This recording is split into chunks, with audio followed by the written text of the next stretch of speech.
again. Okay, so this is part 2 of my 4-month post-op catch-up, but this time I'm going to talk about the arm. I couldn't be happier with where it is at 4 months. I mean, this is 4 months healing. I'll try and kind of turn it around as slowly as I can in front of the camera so you can see everything.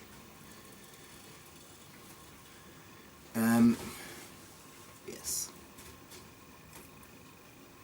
As I say, there are accompanying pictures on my Tumblr blog, so you can see it all in detail.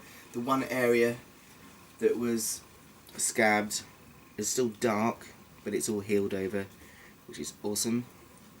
So yeah, for 4 months I'm amazed, and the fact that hair is growing on it, I mean, it's incredibly hairy. It's had an overproduction of hair, I think. I've actually noticed I've got lumps on my fingernails as well, so I think what's happened is in healing, my body's kind of sent loads of like blood cells, skin cells, hair cells and whatever to heal the arm, which has made it excessively more hairy than the other hand, and quite strangely hairy around here, and lumps on the nails, but that makes sense. But yeah, really pleased. There's this lump here.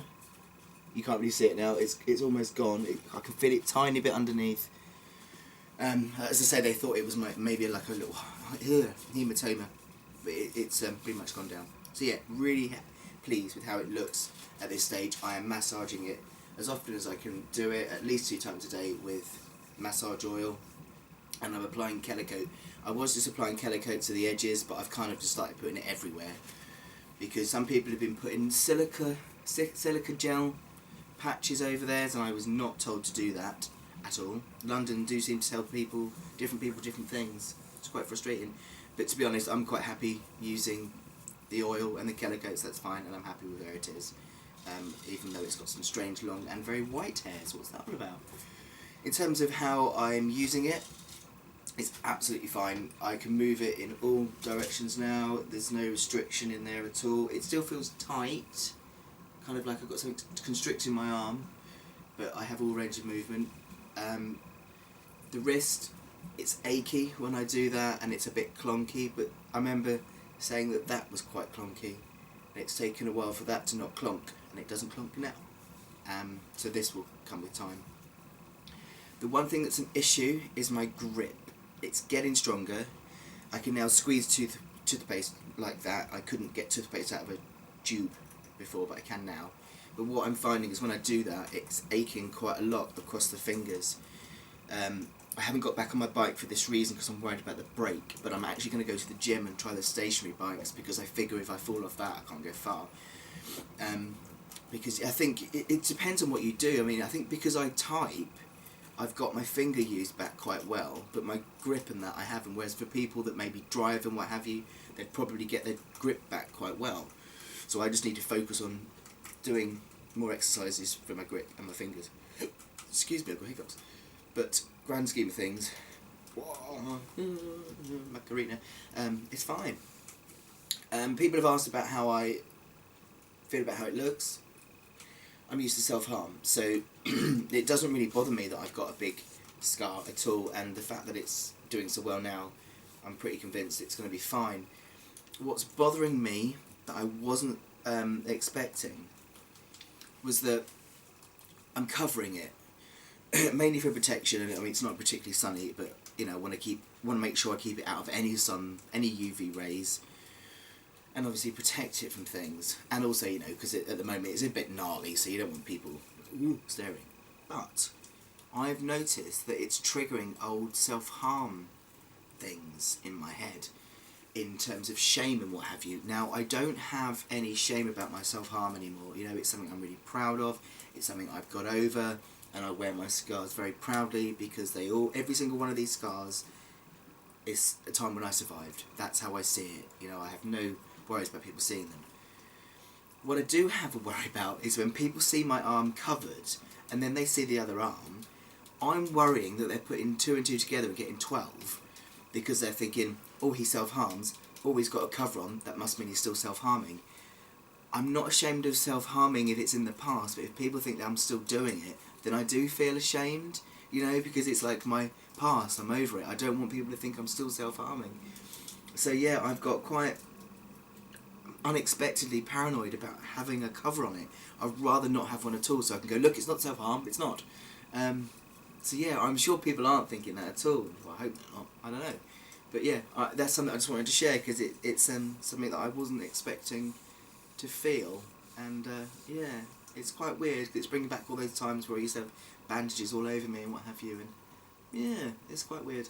In terms of missing my self-harm scars, it is quite weird to not see like lots of them on my arm. And if I lift up my penis, they're there. You know.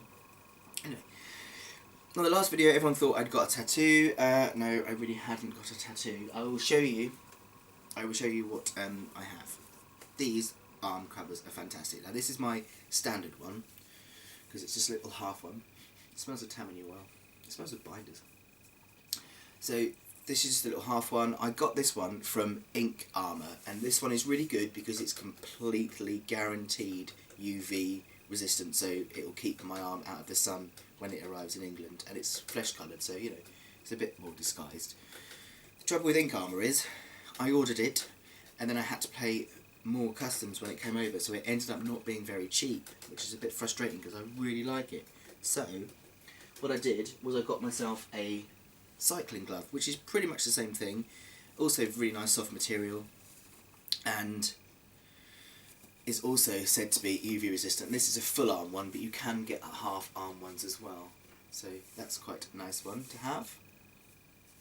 Winter wear. Also on Amazon I saw these. They're basically like tights for your arm, so they've got like tattoo sleeves, and this is what you saw on me last week, and you thought, oh my god, Finn's got a tattoo and not told us. You know, so it just means that when I go out at night, if I want something a little bit different than just my basic one, they do cut in a bit at the top, so I don't think they'd be very comfortable for very long use. But yeah, it just means that it draws attention for a different reason when I go out. Bit different, huh? So yeah, they were like less than a tenner, and I got like 6 pairs. Oh sorry, 6 pairs. So I've got like 12 of them or something. So I'm now well set for arm covers. Yeah, I don't know what else I can say about my arm. Just really pleased, really. It'll heal more with time, and just keep massaging it. So that's me. Stage 1 really well and truly over, and it's just a case of continual healing now. I will continue to update though, obviously on a monthly basis, about how it's all going, but really there's not an awful lot to say now except bring on stage 2.